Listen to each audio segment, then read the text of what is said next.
In these 30 years, what is 35 years. 35 years. What is the most unfair criticism ever leveled at you? I think there was one review of Ankur that was very interesting because I was accused of making my characters look like models in an advertising film. Because I used to make advertising films that I made scores and scores of them.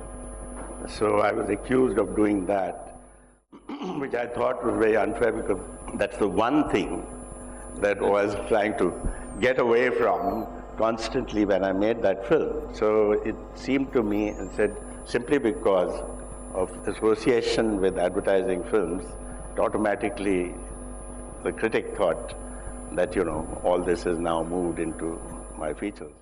When you deal with, say, actors, I mean, you take the example of two great actresses you worked with. You worked with Shabana, you worked with Smita. I may be wrong, but Smita I've never worked with, but is considered to be a more instinctual actress, whereas Shabana would want an explanation of the context, would want an explanation before every shot of almost the whole film and where she stands and what it means.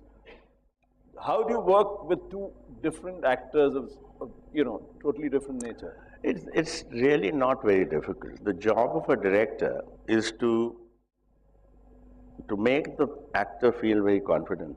And Shabana finds it very secure when she's given the context, the explanation, because she wants all that.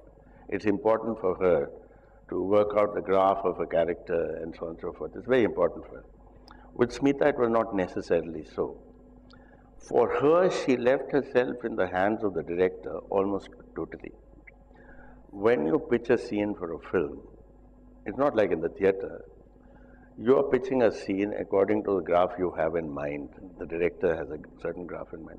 So you're pitching the actor at a particular level and the kind of emotional level you want that scene to be played, etc. Now, with Shabana, you have to explain. That's right.